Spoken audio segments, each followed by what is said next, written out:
জয় হিন্দ বন্ধুরা, আমি দীপ আর আপনারা দেখছেন আপডেট ইন্ডিয়া। বন্ধুরা, বাংলা একটা কথা আছে, কি জানেন তো, যে কোনো কিছু না হারালে কোনো কিছু পাওয়া যায় না, বা কোনো কিছু বলিদান না দিলে তার পরিবর্তে কোনো কিছু জয় হয়ে যায় না। কথাটা কেন বলছি জানেন? কেননা এই মুহূর্তে যে খবরগুলো বেরিয়ে আসছে আর বর্তমান সময়ে ভারতের যে পরিস্থিতি আর ভারত যে জায়গা থেকে বেরিয়ে আসলো সেটাকে নিয়ে বলছি। আশা করি বুঝে গেছেন আমি কোন টপিকের উপর কথা বলতে চলেছি। আপনারা মোটামুটি আন্দাজ করেই নিয়েছেন। হ্যাঁ, কিছুক্ষণ আগে হয়তো আপনারা খবরগুলো পেয়ে গেছেন যে ভারত ফাইনালি পাকিস্তানের সাথে যে একটা কনফ্লিক্ট বা ছোটখাটো ওয়ারের মধ্যে ইনভলভ ছিল সেটা সম্পূর্ণ স্টপ করে দিয়েছে। আর স্টপ করার কারণ একটাই, পাকিস্তানের প্রধানমন্ত্রী শাহবাজ শরীফ আমেরিকার হাতে পায়ে ধরে রিকোয়েস্ট করে করে যে যেন তেন প্রকারে ভারতকে প্রেসার দিয়ে ভারতকে বলো যে এই যুদ্ধটা যেন থামিয়ে দেয়। যাই হোক, ফাইনালি দুই দেশের সম্মত হয়ে আমেরিকার প্রেসারে এখন এই যুদ্ধটা থেমে গেল। এবার আসি মেন মুদ্দাতে। আমরা জানি যে কোনো কিছু না হারালে বা কোনো কিছু না পরিবর্তে বা কোনো কিছু না চলে গেলে তার বিনিময়ে কিন্তু কখনো কিছু আসে না, ফ্রিতে কখনো কোনো কিছু হয় না, এটা আমি আপনি সবাই জানি। কিন্তু আমাদের কাছে যে এত বড় একটা সুযোগ ছিল, এই সুযোগটা আমরা হারিয়ে দিলাম।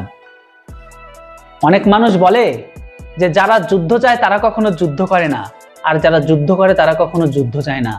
যুদ্ধ কখনোই কোনো মানুষের ভেতরে বা দেশের ভেতরে শান্তি বয়ে এনে দিতে পারে না। হ্যাঁ, কথাটা সত্য যে যুদ্ধই কখনো ঘর বা দেশ বা একটি জায়গার মধ্যে কখনো শান্তি বয়ে এনে দিতে পারে না। কিন্তু আমি বলি, যুদ্ধই একমাত্র শান্তির রাস্তা। শান্তি আনতে গেলে যুদ্ধ অবশ্যই জরুরি। যুদ্ধ ছাড়া কখনো কখনো শান্তি আসতে পারে না।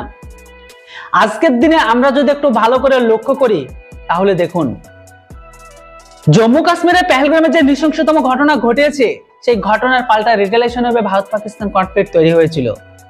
আমরা যেভাবে পাকিস্তানকে কোটাই করেছি এতে কোনো সন্দেহ নেই, পাকিস্তান অনেক কিছু হারিয়েছে, অনেক কিছু এর সম্পর্কে পাকিস্তান ভালোভাবে জানে।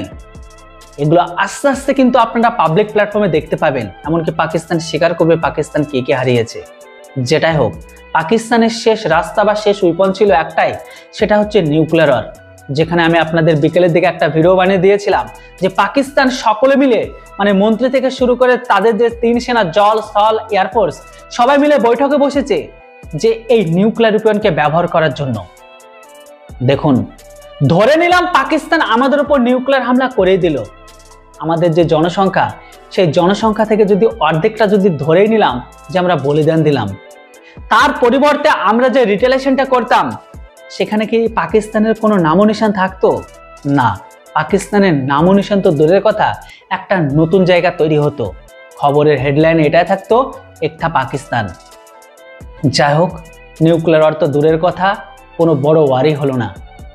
আপনারা ভাবছেন সবাই মানুষ শান্তি চায়, আমি কেন যুদ্ধের কথা বলছি? তো দেখুন, বর্তমান সময়ে আমরা যেদিকে যাচ্ছি, যুদ্ধ অবশ্যই প্রয়োজন। আর এই যুদ্ধ যদি না করতো ভারত, বা যদি না করে, তাহলে ভারতকে আবার আফসোস করতে হবে। আমার কথা শুনে আপনাদের অনেকের মনে রাগ হতে পারে, আবার অনেকে এগ্রি নাও হতে পারে। এই মুহূর্তে আমাদের কাছে পিওকে ছিল অত্যন্ত গুরুত্বপূর্ণ একটা জায়গা, যেটা ভারতের এই সুযোগেই সম্পূর্ণ ক্যাপচার করে নেওয়া উচিত ছিল। আমি আপনাদের কালকে বলে দিয়েছিলাম পিওকে পাকা হয়ে গেছে। ভারত পাকিস্তানকে এমন কোটাই করে তাদের সৈন্য থেকে শুরু করে তাদের গোলাবারুদ সমস্ত স্টক মোটামুটি একদম ধ্বংসের পথে। তাদের যে এয়ারবেস, তাদের যে সৈন্যঘাঁটি, এমনকি তাদের যে নেভির আশ্রয়স্থল, সেগুলোকে পর্যন্ত ভারত সম্পূর্ণ ধ্বংস করে দিয়েছে। ভারতের এয়ার ডিফেন্স সিস্টেম এতটাই ক্যাপাবিলিটি, পাকিস্তান ঘরের ভিতরে বারবার আক্রমণ চেষ্টা করলেও ভারতের, তারা কিন্তু বারবার ব্যর্থ হয়েছে। যতই তারা ফেক নিউজ, ফেক প্রোপাগান্ডা ছড়াক না কেন, ভারতের ভেতরে থেকে একমাত্র জম্মু কাশ্মীরের সীমানা লাগোয়া এলাকা ছাড়া আপনারা কি কখনো কোথাও শুনেছেন যে ভারতের এই জায়গায় হামলা হয়েছে বা পাকিস্তানের মিসাইলে সেই জায়গাগুলো ড্যামেজ হয়েছে? না, যারা মারা গেছে সেগুলো হচ্ছে শুধুমাত্র সীমান্তবর্তী এলাকাগুলোতে, আদারওয়াইজ কিন্তু হয়নি। কিন্তু পাকিস্তানের ঘরের ভিতর থেকে তারা যতই অন্য কিছু বলুক না কেন, পাকিস্তানের অনেক জায়গায় ব্লাস্টের সাথে সাথে সেই সমস্ত জায়গায় পুরে ছাই খায়, যে ভিডিও ফুটেজগুলো আপনারা একে একে রিলিজ হতে দেখবেন। কিন্তু এই মুহূর্তে আমাদের কাছে পিওকে এই কারণে গুরুত্বপূর্ণ, কেননা আমরা যে কারবাই করলাম, এই কারবাইতে শুধুমাত্র একটা গাছের কিছু ডালপালা গিয়ে ছেটেছি। হ্যাঁ, এর আগে ছোটখাটো ছাটা হতো, এবার কিছু বড় বড় ডালপালা ছেটেছি। কি মনে করেন আপনারা? আর ভাবছি না বা কি? তারা থেমে গেল। যতই আমরা বলি না কেন পাকিস্তানের পরবর্তী টাইমে যদি আবার টেররিস্ট অ্যাটাক করে, তাহলে আমরা আবার এরকম ঘটনা করব, ফুল ফ্লেজ ওয়ার্কে করব, কিচ্ছু হবে না। আমাদের যে এই সময়টা ছিল, এই সময় সব থেকে গুরুত্বপূর্ণ সুযোগ বা সুবিধা ছিল পিওকে দখল করে না, সেটাই করলো না ভারত। কেননা পিওকে আমাদের কাছে এই কারণে গুরুত্বপূর্ণ, পাকিস্তানের যত টেররিস্ট সংগঠন বা তাদের লঞ্চ প্যাড সেগুলো কিন্তু পিওকের ভেতরে অবস্থিত। সেখানে থাকা, সেখানে ট্রেনিং, সেখানে ম্যাপ কিভাবে কোথায় আক্রমণ করে সব কিন্তু ওই জায়গা থেকে হতো। আর এই পিওকে যদি ভারত নিজেদের মধ্যে নিয়ে নিত বা দখল করে নিত, তাহলে পাকিস্তান এটা কখনো করতো না।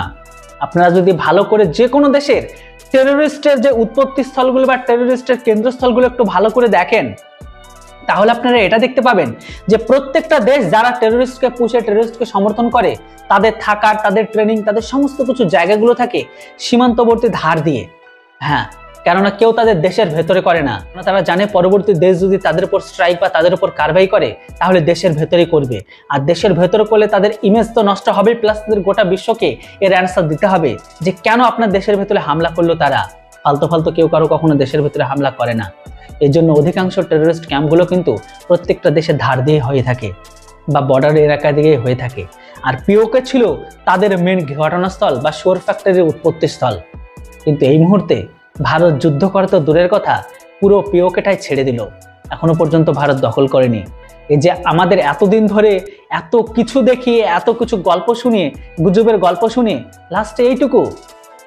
হ্যাঁ, আমরা অবশ্যই আক্রমণ করেছি পাকিস্তানের ঘরের ভেতরে, পাকিস্তানে ড্যামেজ করেছি, কিন্তু এতে কি হলো? পাকিস্তানে কিছু ডালপালাকে ছেটেছি, কিছু মোটা মোটা ডাল ছিল তার সাথে যুক্ত, তার বেশি কিচ্ছু নয়।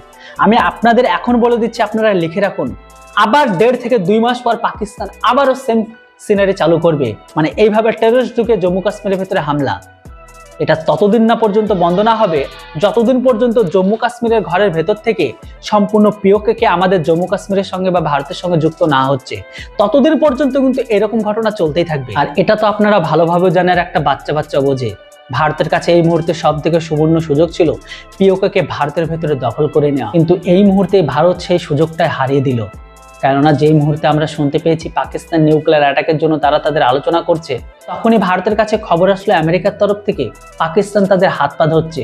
কারণ একটাই, পাকিস্তানের হেভি ক্যাজুয়ালিটি, হেভি ড্যামেজ হয়েছে, যেটা ধীরে ধীরে আপনারা শুনতে পাবেন। এমনকি পাকিস্তানের মন্ত্রী থেকে শুরু করে সেনা, এমনকি তাদের ডিফেন্স মিনিস্টার, এমনকি তাদের যে সরকারের স্টেটমেন্ট, কারোর সাথে কারো মিল নেই। বলতে পারেন যে যার মতো স্টেটমেন্ট দিচ্ছে, যে যার মতো কথা বলছে। একটা যে সুর বা একটা লেভেল থাকবে বা একটা যে মিল থাকবে, সেটা কখনো নেই।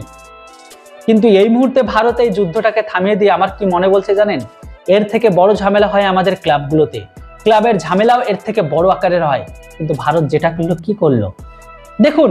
হয়তো অনেকে আমার কথা শুনে রাগান্বিত হতে পারেন বা অনেকে আমার কথা শুনে খারাপ পেতে পারেন যে ভারত এত বড় কারবাই করলো, তারপর আপনি এই কথাগুলো বলছেন, ভারতকে ফুল ফ্লেশ ওয়ারের জন্য আপনি কথা বলছেন।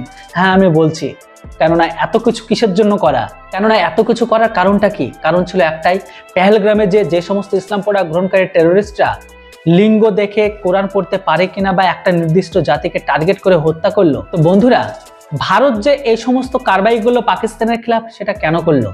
কারণ একটাই না, কেননা জম্মু কাশ্মীরে পেহেলগ্রামে যে নৃশংসতম ঘটনা ঘটেছিল, একটা নির্দিষ্ট জাতিকে টার্গেট করে লিঙ্গ দেখে তাদেরকে যে মাথায় গুলি মারা, এটা কিন্তু একটা নির্দিষ্ট জাতি ছিল।